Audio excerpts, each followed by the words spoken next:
الحمد لله ولي الصالحين. الحمد لله رب العالمين والعاقبة للمتقين ولا عدوان إلا على الظالمين. أشهد أن لا إله إلا الله ولي الصالحين وحده لا شريك له، له الملك وله الحمد، يحيي ويميت وهو على كل شيء قدير. اللهم صل وسلم على عبدك ونبيك النبي الأمي وعلى آله وصحابته ومن تبعهم بإحسان إلى يوم الدين. عباد الله، أوصيكم ونفسي بتقوى الله سبحانه وتعالى الذي يقول في محكم تنزيله: أعوذ بالله من الشيطان الرجيم، بسم الله الرحمن الرحيم. سبحان الذي أسرى بعبده ليلا من المسجد الحرام إلى المسجد الأقصى الذي باركنا حوله لنريه من آياتنا إنه هو السميع البصير. ويقول تبارك وتعالى أيضا: وأقم الصلاة إن الصلاة تنهى عن الفحشاء والمنكر ولذكر الله أكبر والله يعلم ما تصنعون. Chers fidèles, musulmans et musulmans, rendons tous ensemble grâce à Allah qui nous permet de nous retrouver en ces jours bénis, en ces lieux bénis, la mosquée, pour nous soumettre davantage à sa volonté et implorer son pardon et son secours. Avant de commencer ce sermon, je voudrais informer que certains de nos frères en Turquie et en Syrie ont été éprouvés par un très violent tremblement de terre. Des milliers de personnes sont mortes et d'autres milliers sont blessés. Et d'autres milliers ont tout perdu. Je dis, ils ont perdu tous leurs biens. Et d'autres encore sont portés disparus, parce qu'on les cherche. Inch'Allah, après la prière, nous ferons une fatiha, un signe de solidarité avec nos frères victimes du tremblement de terre en Turquie et en Syrie. C'est pour exprimer notre compassion et notre solidarité avec ses frères et ses sœurs qui vivent des moments difficiles. Pour revenir à notre sermon, nous sommes dans le mois de Rajab, 7e mois lunaire, qu'on peut qualifier du mois de la prière, Shahr Salat. Le mois de la prière, pourquoi? Parce que c'est dans ce mois que Dieu a invité son prophète Mohammed sallallahu alayhi wa sallam derrière le 7e ciel en signe de soutien. Et il lui a donné comme cadeau les 5 prières. Des événements qui parlent dans plusieurs versets du Saint-Coran, notamment la sourate 17,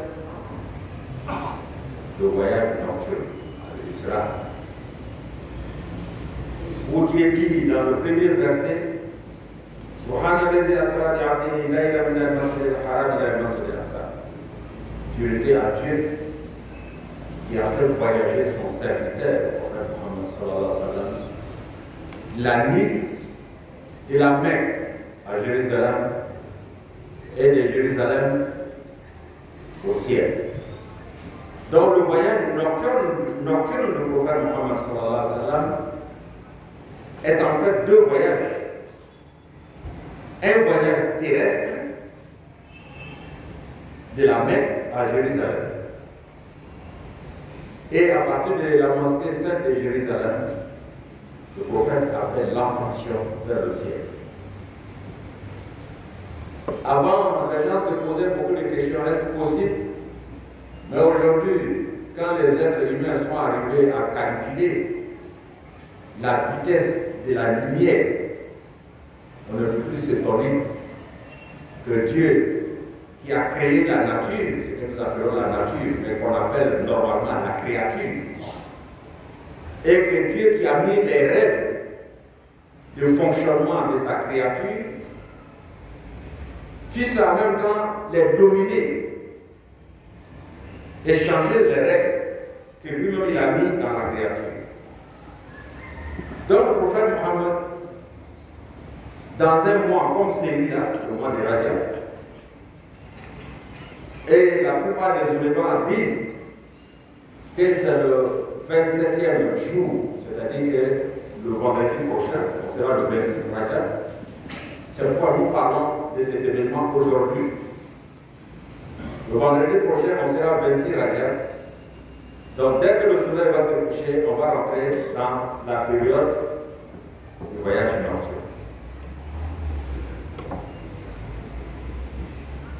Dieu a invité le prophète de la miséricorde, Mohammed sallallahu alayhi wa sallam, à effectuer ce voyage après des moments très très difficiles. Quand la révélation a été donnée au prophète, il a fait face à une adversité, j'allais dire à une animosité très féroce des mécréants de la Mecque. Il a été combattu sur plusieurs plans. Et il y avait deux personnes dans sa vie qui étaient des soutiens humains très importants. Son nom, Abu Talib, qui est le père de Sayyidina Ali, qui n'était pas musulman, mais qui avait pour fils, parce que c'était le fils de son frère. Donc Abu Talib était l'oncle du prophète, l'oncle paternel, le petit frère de son père, Abdallah. Abu Talib, malgré qu'il n'était pas musulman, a toujours soutenu et protégé le prophète Mohammed contre les méchancetés des mécréants de la Mecque. Il est décédé. Et après, son épouse, la deuxième personne, qui était en même temps son épouse, et qui jouait aussi le rôle de mère et de protectrice, elle aussi, elle est décédée. Les historiens nous disent dans des moments très proches. Au même moment, les mécréants ont redoublé d'animosité contre le prophète Mohammed sallallahu alayhi wa sallam. Il a quitté la Mecque pour aller à Taïf, à la recherche de secours. Et à Taïf, on l'a maltraité, on l'a chassé, on l'a blessé. En tant qu'être humain, le prophète a été assez éprouvé. Et pour lui redonner toute la sérénité, les éléments nous disent qu'il a invité de faire le voyage nocturne. Il est parti de la Mecque par voie terrestre pour arriver à Jérusalem, Masjid al-Aqsa, où il a dirigé la prière avec les prophètes. C'est pourquoi on dit Mohammed, Imam al-Mursalin. Dieu les a réunis dans le monde spirituel et ils ont tous prié vers le prophète Mohammed sallallahu alayhi wa sallam. Après cela, il est monté dans les cieux. L'histoire est longue. Quand il est monté, à la fin de la visite, de ce voyage, au moment où il doit retourner, Dieu lui a donné un cadeau. C'est ce cadeau-là qui est les 5 prières quotidiennes que nous faisons, qui étaient au départ 50 prières. Mais par intercession du prophète Mohammed sallallahu alayhi wa sallam, Dieu a diminué les prières de 50 à 5. C'est-à-dire que si on avait retenu la première proposition, on devait prier chaque jour, chaque 24 heures, on devait faire 50 prières. Mais Dieu est sage. Dieu est miséricordieux. Sur conseil de Nabi Moussa et intercession du prophète Mohammed sallallahu alayhi wa sallam, Dieu a diminué les prières de 50 à 5. C'est ce que nous faisons maintenant. Et Dieu, dans sa sagesse, toujours a ordonné au prophète Mohammed sallallahu alayhi wa sallam d'indiquer 5 moments différents pour les 5 prières. Ça, c'est une autre sagesse. Nos journées commencent par une prière et nos journées se terminent par une autre prière.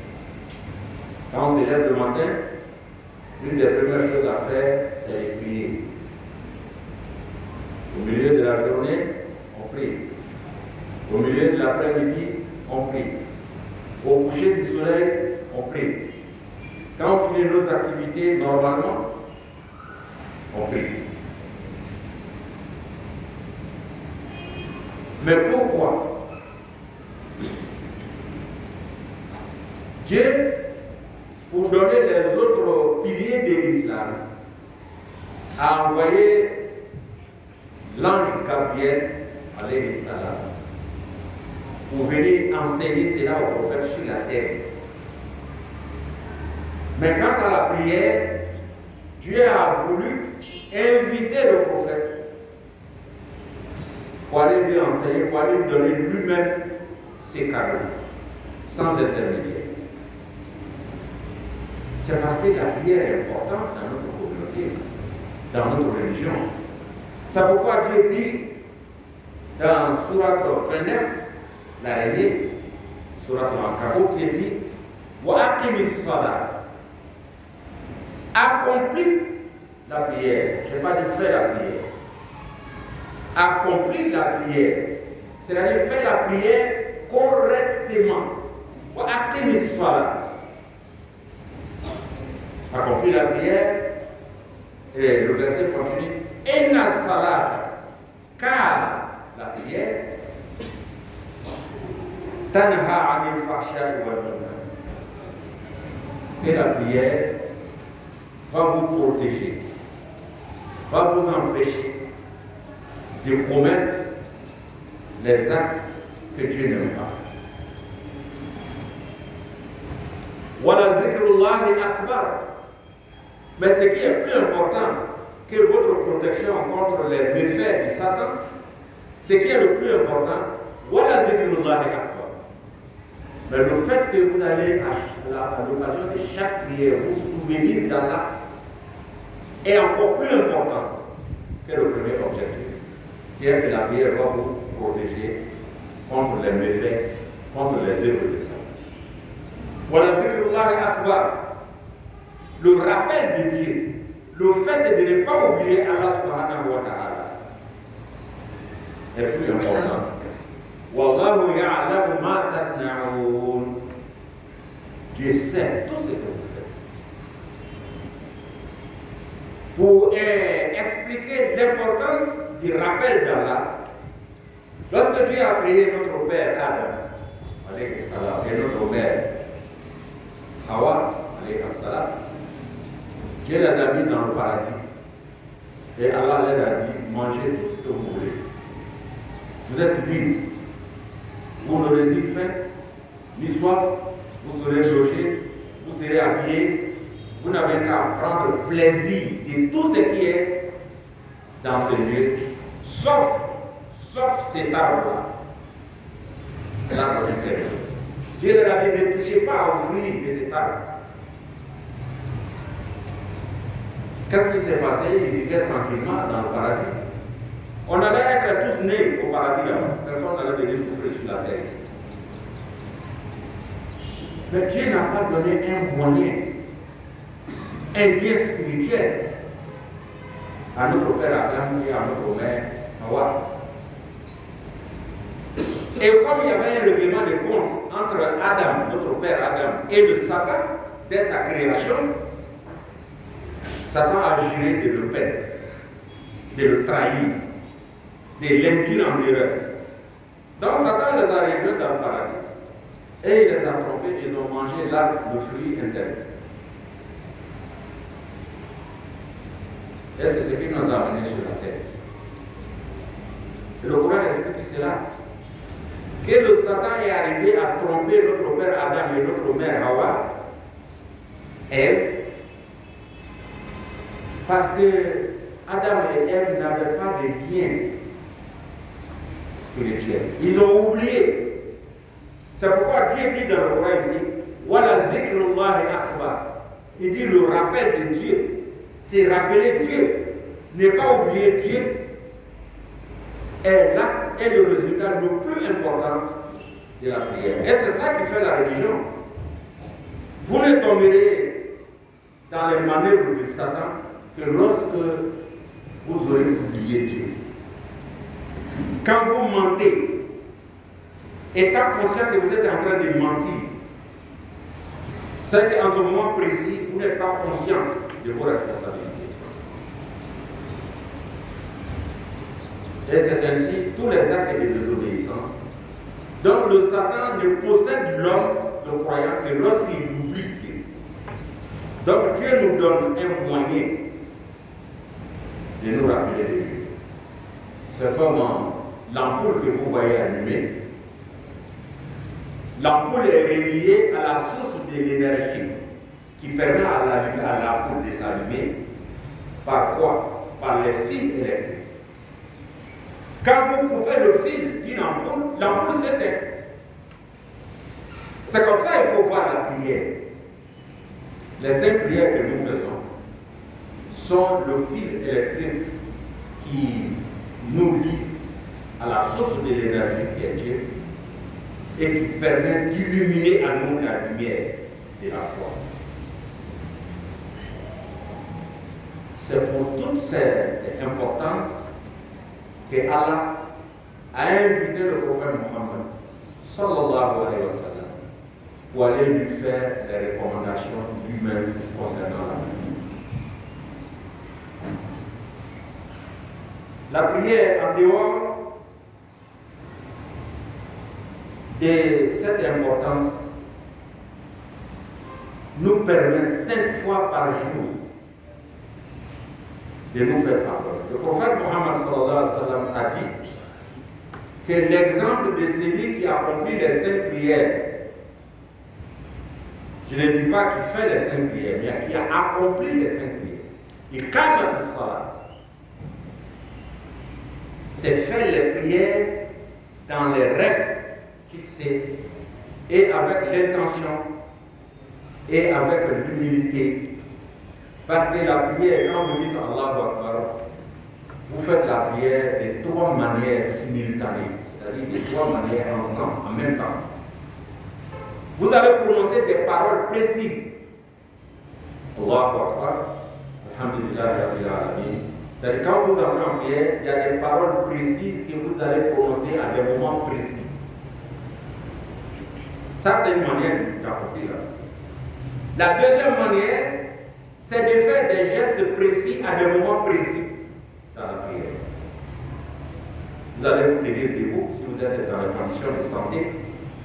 Vous allez faire repos, la génuflexion. Vous allez faire sujoud, vous allez faire la prosternation. Et ensuite, vous allez faire des mouvements précis.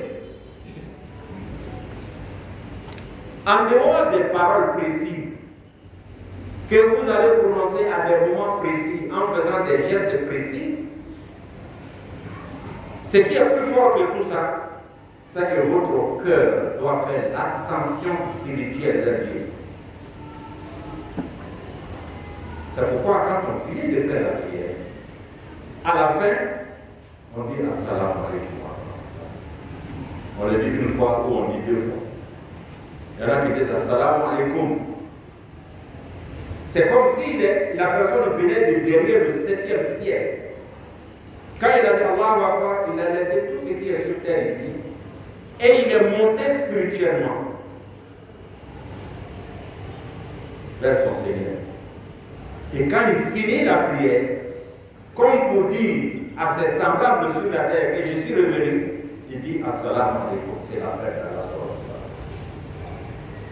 Alors, toi, mon frère, toi, ma soeur, quand tu dis Allah Akbar, est-ce que tu fais le voyage spirituel?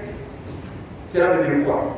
Est-ce que quand tu dis Allah Akbar, tu oublies un peu le monde, tes préoccupations, l'argent que tu as amassé, la course que tu vas faire juste après la prière de Ramadan?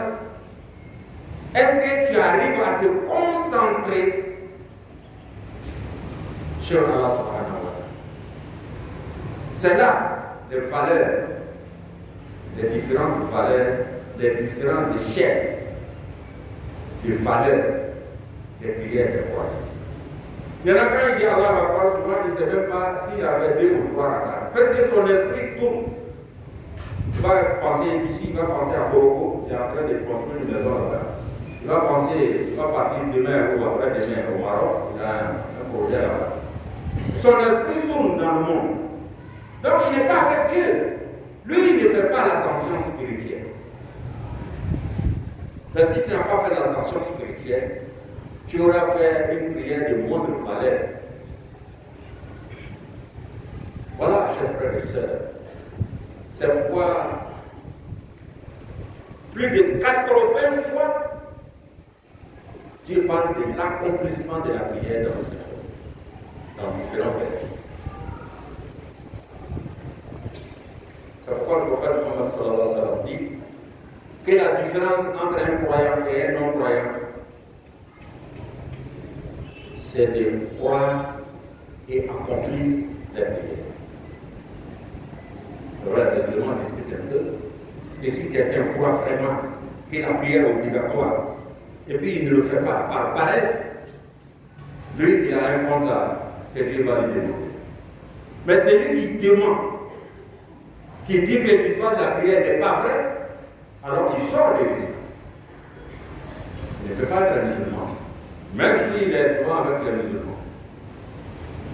Voilà, chers frères et sœurs, nous sommes à la veille de l'anniversaire d'un tel acte. L'invitation du prophète Mohammed derrière le 7e siècle pour aller lui donner ces cadeaux précieux que Dieu nous donne. La prière qui nous permet de nous débarrasser. D'abord, avant la prière, Dieu dit va faire l'ablution. Tu vas te préparer psychologiquement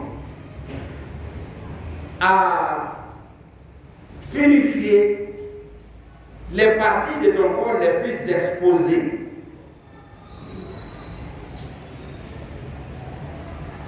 Après l'ablution, tu dois purifier l'endroit où tu dois faire la prière. Tu dois purifier ton corps. Tu dois purifier tes habits. Donc c'est comme si tu sortais du monde physique qui nous entoure pour te mettre dans un autre monde spirituel. Cela te permet, comme je l'ai dit tout à l'heure, de te rappeler tazkir. C'est pourquoi on dit zikr. Quand on dit zikr, zikr, c'est pas seulement prendre le chapelet pour dire astaghfirullah, subhanallah, walhamdulillah. Tout ce qu'on fait comme acte d'adoration est un zikr. La prière est un zikr. S'élever pour aller faire le pèlerinage est un zikr. Accomplir le jeûne du mois de Ramadan, c'est un zikr. Donner sa zakat, c'est aussi un zikr. Parce qu'en faisant ces actes, cela te permet de ne pas oublier de te rappeler. Le lien fondamental est le lien qui ne doit jamais s'interrompre entre la créature et son Seigneur. La prière fait partie de cet ensemble d'actes que Dieu nous a donnés. Mais après l'attestation de la foi, la prière est l'acte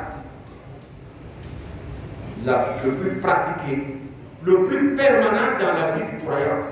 Le ramadan ne vient que une fois dans l'année. Le zakat, on te dit de le faire une fois dans l'année. Le hajj, on te dit de le faire une fois dans l'année. Mais la prière, on te demande de la faire, de l'accomplir 5 fois par jour. Voilà la différence. Alors il y a ceux qui disent qu'ils n'ont pas le temps. Quand Dieu a mis les 5 prières à des heures différentes, c'est pas une sagesse. C'est pour que le souvenir ne se coupe pas, ne s'interrompt pas. Mais si toi tu as l'habitude de faire ta prière en gros, il y en a quand ils se lèvent le matin, ils font la prière de Fajr, la prière de l'eau. Quand il sort pour aller faire ses activités, c'est à son retour à 20h ou à 21h, il vient faire la prière de 13h, la prière de 16h, la prière de 18h et la prière de 19h30 ou 20h. Tu es sorti de la sagesse divine. Parce que Dieu t'a donné ces 5 moments pour te souvenir, pour te venir te présenter devant lui. Mais toi, tu as préféré te présenter devant Dieu 2 fois au lieu de 5 fois. Évidemment, ta foi prend un coup. Tes récompenses sont au minimum. C'est le minimum que tu gagnes. Voilà, chers frères et sœurs, quelques rappels de cet acte important qui constitue la prière, les 5 prières quotidiennes au mieux. Il faut les accomplir. Le prophète dit alayhi salatu wa salam que celui qui accomplit correctement les 5 prières quotidiennes, c'est comme quelqu'un qui a une piscine dans sa maison. Quand il se lève le matin, il se lave bien. À midi, il se lave bien. À 13h, à 16h, il se lave bien. À 18h30, il se lave bien. À 19h30 ou à 20h, il se lave bien pour aller se coucher. Le prophète dit, est-ce que celui-là, son corps va garder la saleté? Les compagnons disent non, le prophète, ce n'est pas possible. Parce qu'il aura tellement nettoyé son corps que son corps sera toujours propre. Mais c'est comme ça que la prière nous lave spirituel. Allah nous donne la bonne compréhension de notre religion, qui est une religion magnifique.